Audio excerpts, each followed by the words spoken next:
هلو تو everybody، السلام عليكم ورحمة الله وبركاته. جاي اقول لك بقى كلمتين على حوار مادة الانجليزي اللي انت بتقول لي اعمل فيها ايه. هو السنة اللي فاتت برضو كان لينا يومين ونص قبل امتحان الانجليزي.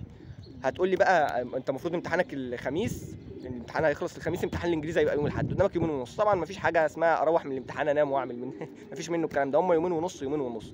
سواء بقى انت لو عندك استاذ سنتر مثلا هيديك مراجعة ساعتين خلال الثلاث ايام دول، روح له عادي عادي والله. يعني انا كنت باخد مع مستر ابي الشافعي في بنها، هو عمل مراجعه ساعتها في الثلاث ليالي بتوع الامتحان دول، كانوا 3 ساعات كان بيراجع بالحل. هو بيجيب اسئله مهمه كده، افكار من انت بتاكد عليها بالحل، هو يقعد يراجع ويشرح ويقول. انا بقى بالنسبه لوجهه نظري، انت المفروض تعمل ايه في اليومين ونص دول؟ سواء بقى انت هتاخد عند مستر اونلاين، انا ما اعرفش الصراحه مين الاونلاين عشان انا ماليش في الاونلاين بتاع الانجليزي.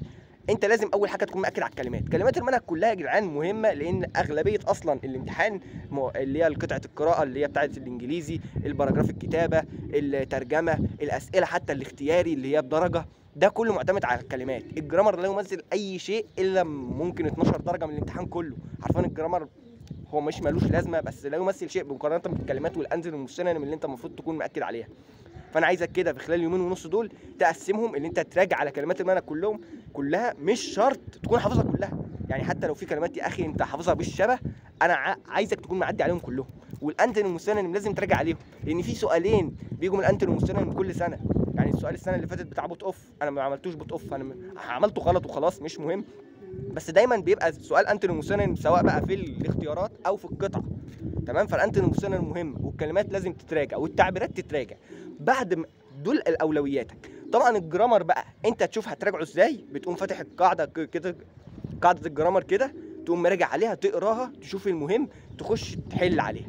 هتقول لي حل من ايه بقى؟ اي كتاب، يعني اي كتاب معاك. مش عارف التفوق، كراسه التفوق مراجعه عن ايه، نزلت الانجليزي ولا لا، بس اي كتاب انجليزي حل منه. راجع على الجرامر، انا كنت براجع على الجرامر بالحل. شوف بقى انت بتراجع على الجرامر ازاي، رجع على الجرامر، وزي ما قلت لك الكلمات والتعبيرات والانتونيم والسينونيم دي مهمه قوي قوي. وطبعا ما تنساش تبقى تكتب باراجرافين 3 بس عشان تعود ايدك على سرعه الكتاب، بس كده كده ما تقلقش عشان الباراجرافات ما بتجيش صعبه يعني. وفكك بقى من حوار ده الانجليزي بيجي من بره المنهج والانجليزي ما بيجيش من بره المنهج. لا، ما هو انت طبيعي ان كميه، بص، في كميه كلمات مهوله في المنهج، طبيعي اي حد هيقول لك ان الانجليزي بيجي من بره المنهج. يا ابني طبيعي، ما حدش هيعدي على الكلمات دي كلها، بس الانجليزي ما بيجيش من بره المنهج صدقني. هو قطعه الباراجراف، القرايه بتاعت الانجليزي بتيجي كرييتيف. يعني هو الراجل بيبقى حاطط لك كلمتين او 3 في النص، يا هم ما لهمش لازمه في الاجابه، يا انت هتعرف تستنبطهم بالطريق. فكك بقى من حوار دول مش في المنهج. طب هو هيعرف اللي واخد باله من اللي مش واخد باله ازاي؟ ما هو لازم يعمل كده، ما انت لازم برضه تتفوق للكلام وتشوف انت بتعمل ايه، فاهمني؟ فانت بقى ايه، راجع على الكلمات، انتونيم وسينونيم، وفوق كده وانت بتحل قطع القراءه بتاعت الانجليزي، واكتب باراجرافين، ظبط حالك في الجرامر، وبس كده خلاص. سلام عليكم.